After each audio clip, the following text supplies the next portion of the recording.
We're very lucky to have with us live in the studios this morning Timothy Harris. Timothy Harris is Executive Director of Real Change News, a local homeless newspaper here in Seattle. Tim, thanks very much for coming and spending time with us this morning. I'm very happy to be here. Start out, tell us about Real Change News. Did I describe that right? Mm-hmm. Real Change has been around for 15 years now. I founded it in '94, moved here from Boston to start the paper.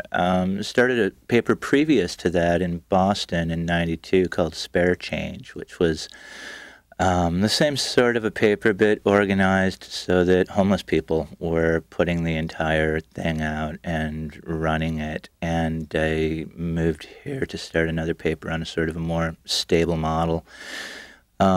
It's grown from a single staff organization with virtually no budget to a weekly newspaper that prints 18 to 20,000 copies a week, that is sold by an average of around 400 vendors a month that are out there on the street selling the paper. They buy it for 35 cents. They sell it for the cover price of $1 on average. They put about $1.25 in their pocket for every paper they sell. We broke, I think last year, our total circulation was like 840,000, which means that we directly put about $1 million into the pockets of poor and homeless people last year.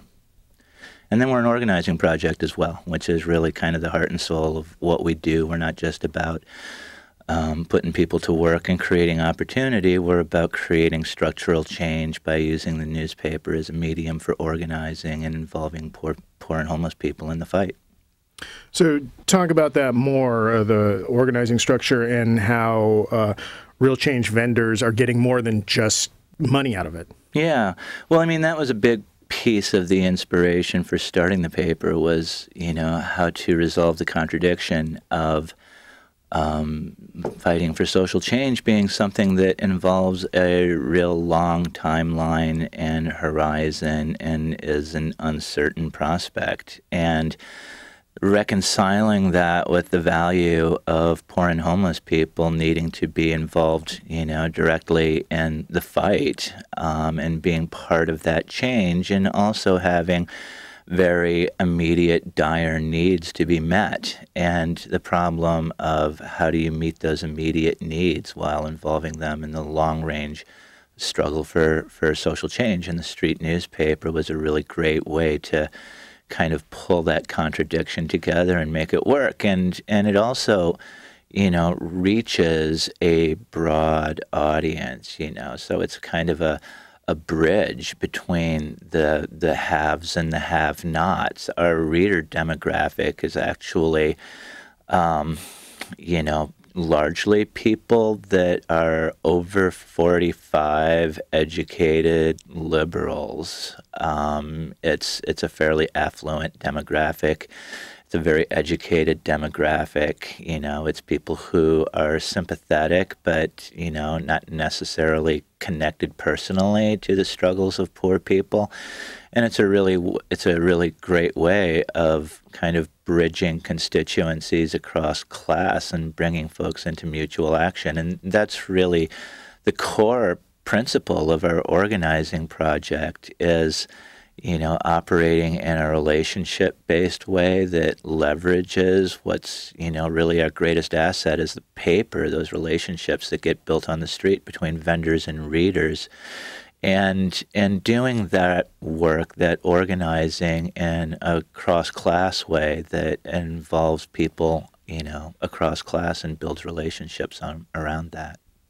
How does one become a Real Change vendor? It's pretty easy, we are very intentionally a low-threshold project, There's lots of employment, well, there's not enough of them, but there are other employment projects out there, but they require things like 6 months sobriety and, a commitment to regular weekly participation and things of that nature. And with us, we just have an orientation a couple of times a week that takes about an hour. And you need to come to that orientation. We go over the code of conduct, how to successfully sell the newspaper, an overview of what we're about and what the expectations are.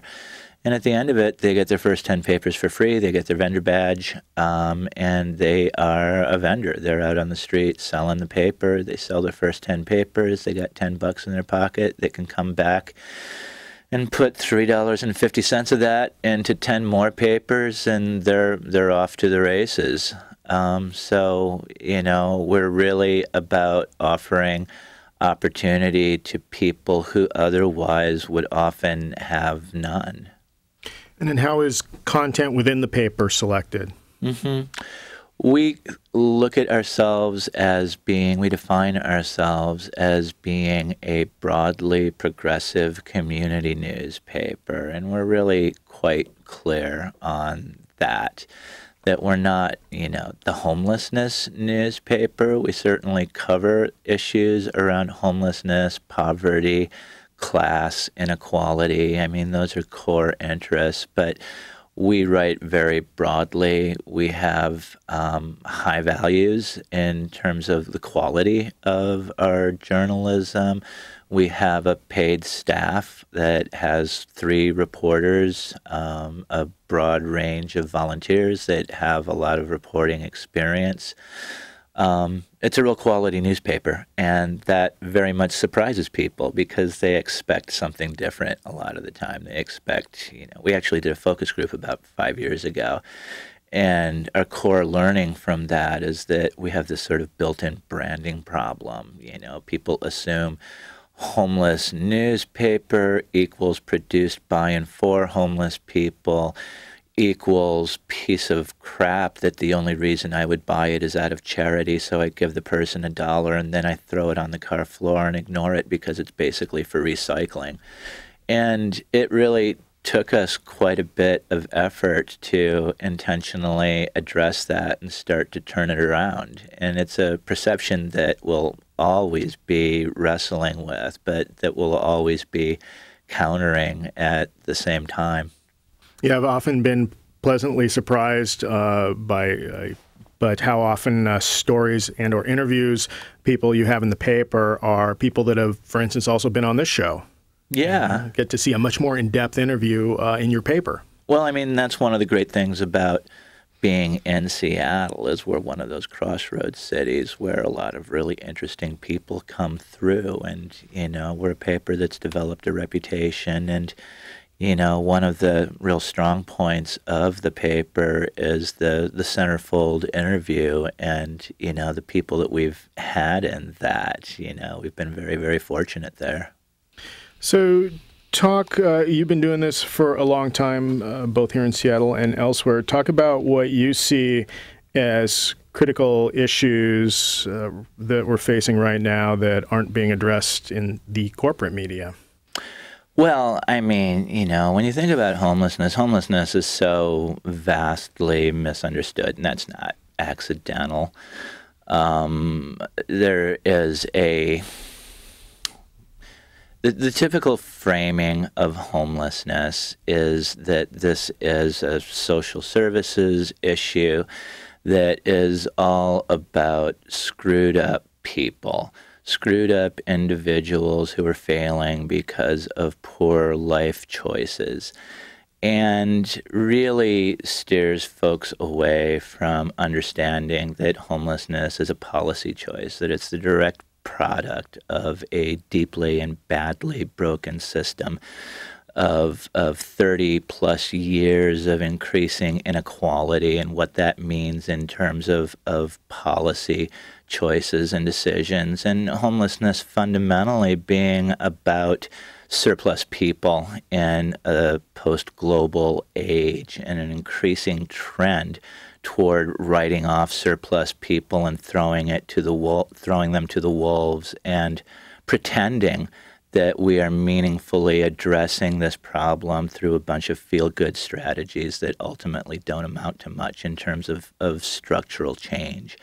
So that's what we're up against, and there's huge mystification of the issue that really, is geared to neutralize it as a political issue and to sort of sidestep and neutralize that outrage that people naturally feel when, They're stepping over people on the sidewalk and wondering, what is it about our system that produces this kind of desperation and poverty? And instead of being, that channeled into meaningful social change activity, that gets channeled into a kind of a charitable impulse and reduced to looking at it individually instead of structurally.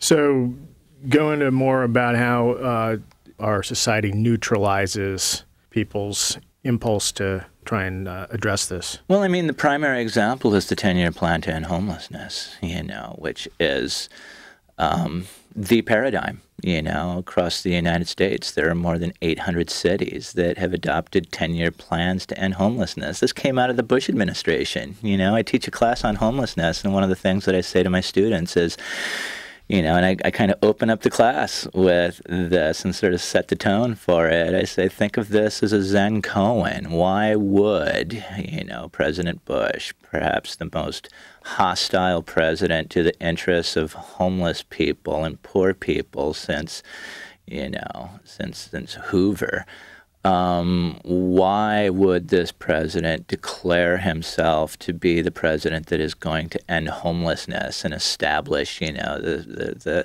federal apparatus of the 10-year plan to end homelessness? And it's like a koan, it's an absurdity, like, the sound of one hand clapping. If you think about it long enough, you'll break through to enlightenment and understand, what this is really about. And, the answer to that is that it is a paradigm that is about framing. It is about neutralizing, and it's built on a kind of a worshiping of objective data and a kind of a micro burrowing into subpopulations that takes you way deep internally into a very individualized way of looking at it, as opposed to a systemic way of looking at it, and isolating of the problem geographically and intellectually from the broader issues, and a sort of like warm, reassuring idea that this is a problem that we're taking care of. Homelessness is being meaningfully addressed. A distortion of the data to show that the numbers are going down when in fact the opposite is true. If government is on the horns of dilemma, government is the wrong actor to end homelessness, and it's interesting because they cannot ignore homelessness. To ignore the issue of homelessness is to appear illegitimate and unjust. But at the same time, they can't meaningfully address it, because to do that would be to address all of those sort of vexing labor issues and wage issues and supply and demand issues that are sort of at the core of neoliberalism and globalization. So they're not going to do that either. So what they have to do is pretend to address the issue, to assuage the consciences of the sort of, politically aware middle class. And, what I often say is that it's like a fat guy running, I mean, there's a lot of visible effort. You see a lot of huffing and puffing and sweat going on, but there isn't much progress there at all. It's interesting. I had no idea that this 10-year plan was happening in so many other cities, and it reminds me of the issue of when we were dealing with the stadiums here locally, and had one known that there were 30 other cities that were also wrestling with, should we spend billions of dollars on these, palaces, how empowering that would have been to those who were resisting that. Well, yeah, and that's the thing that is, important to understand, is that there is a broad national context to homelessness, and the same thing that's happening here is happening everywhere else. Seattle is the global city with broadening inequality paradigm. I mean, it's what's happening everywhere else but on steroids. Cities are being reinvented, have been reinvented in the post-global age as places for the affluent to choose the urban lifestyle. And they are becoming these sort of islands of affluence in a growing sea of inequality and increasing poverty. And, so what you see is like in Seattle, where you've got the downtown condo boom and the implications for gentrification and property values and affordability and the loss of affordable housing. But at the same time, you've got the other end of the pole of increasing inequality, which is, destitution, the people on the bottom who have just been, written off and are surplus to the economy, the people that don't have the skills to compete, the people who have had lousy educations, the black underclass that have been incarcerated. 1 in 99 Americans are now behind bars. It's another aspect of the same issue, the marginalization and containment of the surplus underclass. It's all right there. And what goes along with it is a criminalization of that underclass, of the visibly poor, that is really just about having a whole suite of tools to sweep people under the rug and get them out of sight because they make the affluent, who are also existing downtown, uncomfortable and nervous. And this has been called strategies of reassurance by one writer. And they include, bans against shopping carts, anti-panhandling legislation, sit-lie ordinances, passing laws that make feeding people in public illegal. In Santa Cruz, it's been illegal to own a blanket. Things like this. And there's a template, downtown associations, business improvement districts across the nation have adopted exactly the same strategies. The exact same dynamics are going on everywhere. And, what is crazy making about the 10-year plans is you get this kind of a committee of planners. I sort of think of it as the committee to manage the contradiction, and it's government officials, it's big philanthropy, it is the major players of the nonprofit institutions, the multi-million-dollar organizations, and they're the ones that are calling the shots, and they're entirely co-opted, and they are completely silent on all of the related civil rights issues and criminalization issues and the big structural issues. And they've got this sort of micro focus that, it is simply about producing more affordable housing with services that studiously ignores the broader context and kind of sucks all of the air out of the room for different approaches by kind of labeling themselves as the way and setting the agenda for homeless advocacy. It's a huge problem, and it's a underappreciated one. So then do large cities become then the primary structure or tool for implementing these policies, or are they just the ground zero where we see this, or both? It's both. The large cities are the ground zero where the problem of increasing inequality is most profound because you have the gentrification that comes along with, the cities becoming the place for the affluent to live, the sort of flipping of the suburban and urban that we've seen in the post-global decade, where instead of the affluent living out in the burbs, they're living in the city, and the burbs are becoming the places where the people who can't live in the city have been driven to. There's been a flipping of that demographic. But at the same time, the urban areas are the places that have the tax base to provide the services to the very poor. So you've got a contradiction there, the very poor must be in the cities because that's where the services are and that's where the money is to provide the services that they need. So, the whole 10-year plan thing, cities have to have a 10-year plan if they want to get funding around homelessness because the federal grants, the McKinney-Vento money is on a point system. And if you want a decent chance of getting federal dough around homelessness, you've got to have a 10-year plan, and you've got to have an HMIS data system, which is the the sort of computer data system that all of the providers have to be linked into that feeds data to the feds. And, the concern with people when they wanted to implement that, here in Seattle it's called safe harbors, the concern was that that data was going to be used in a sort of an invasive privacy, way that would be invasive of privacy, and that it was going to lead to sort of, the microchipping of the homeless or something like that.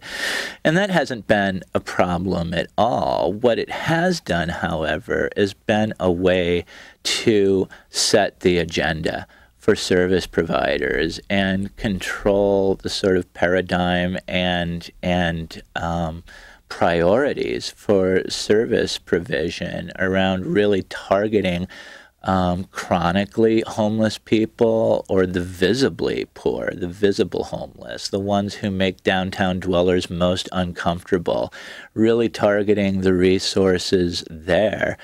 And what we've seen as a result of that is a sort of a ignoring of family homelessness, of rural homelessness, and really a kind of a abandonment of addressing the deeper structural issues behind it in favor of, kind of mitigating the most unpleasant aspects of visible poverty that make urban dwellers nervous.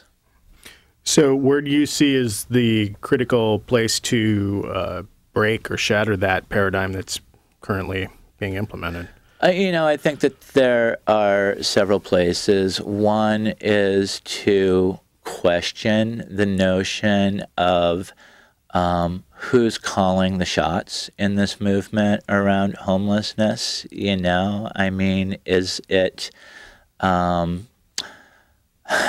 Is it the place of the sort of, big philanthropy and the big institutional service providers and government to have the leadership of the movement around homelessness and poverty, or should poor people themselves be in the mix there somewhere, and included in that in more than a deeply tokenistic way, which is, certainly the case now. Another is to fully recognize how linked incarceration and homelessness are as two sides of the same coin.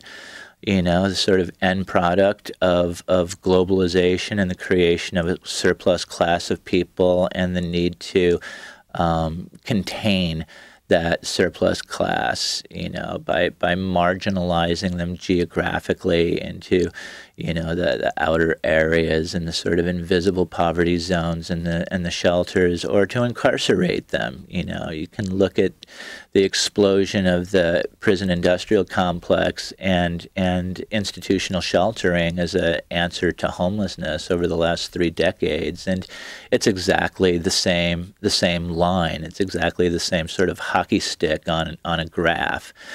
And when you look at how uniformly the criminalization of poverty and the civil rights aspects of that has been implemented across the nation.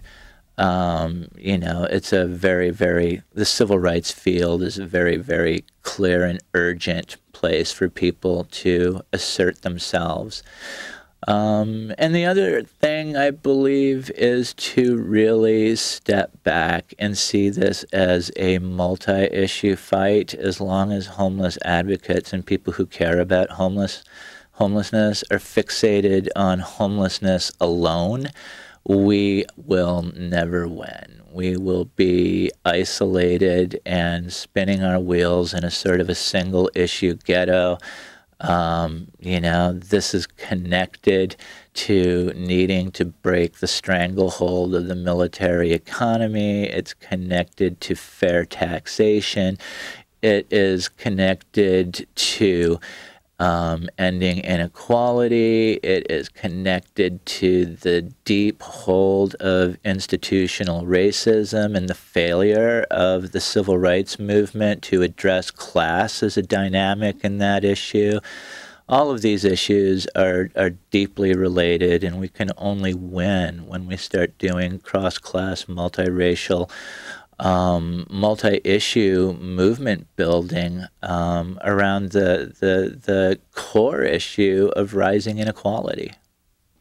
You see focusing on the city programs, city policies as a good starting point, given, we have a new mayor, new city prosecutor in? Yeah, I mean, we're in a really, really interesting moment right now in Seattle, I mean, I think of this last election as being really a populist revolt. Where we got Mayor McGinn and we got Dow Constantine and we got Peter Holmes, and all of these folks, the mayor, the county executive, the city attorney, they were all very, very clear that they were opposed to the city of Seattle constructing a new jail.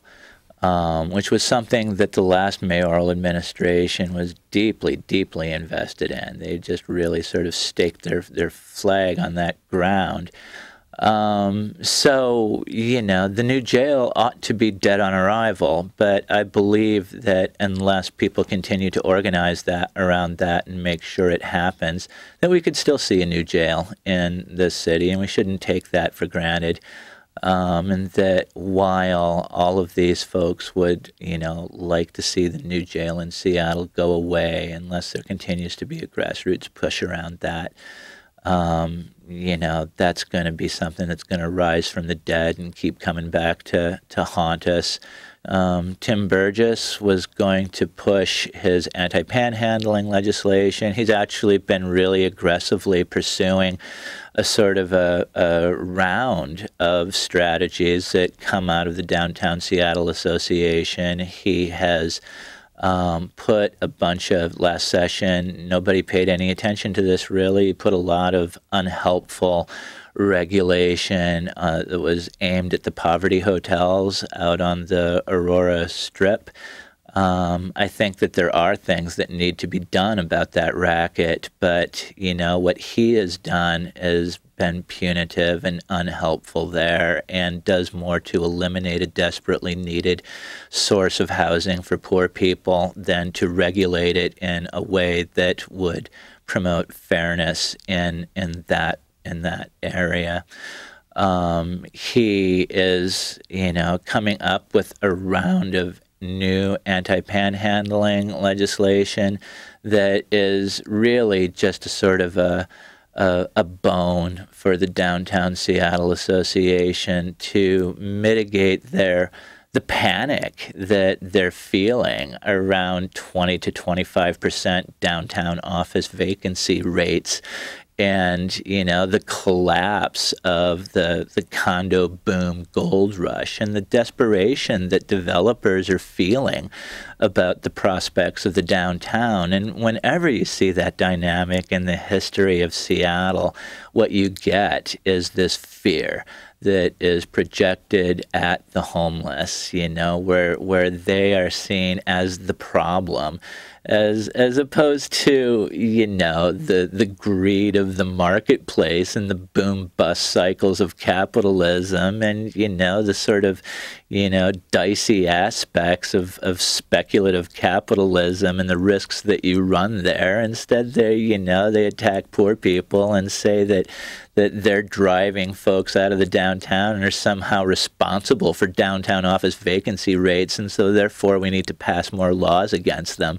This is the moment that we're in, and they're core issues. We can't continue to just keep criminalizing poor people and legislating more and more excuses to harass them and levers of control to sort of, sanitize the urban areas. Talking with Timothy Harris. He is Executive Director of Real Change News. And how can people support Real Change News? There's a whole bunch of ways to support Real Change. The most obvious is when you see somebody out on the street that is selling the paper, buy the paper from them and read it. It really surprises me after 15 years how many people I meet who still sort of assume that this is some kind of a charity buy and not something that they would be interested in. It is a high-quality, award-winning, broadly progressive community newspaper. It's something that you want to read. It's something you want to buy, and it helps people when you buy it. Another is our organization deeply depends upon volunteers. Every aspect of the organization uses volunteers. We could never do it without the good people who come in and sort of pour their hearts and souls into our work because it's the right thing to do. And, you know, it costs money to do social change. It costs money to produce a quality newspaper. Supporting real change through your donations is important. About 63% of our income this year came from grassroots reader support. And that is what gives us our freedom to pursue social change in an uncompromised way.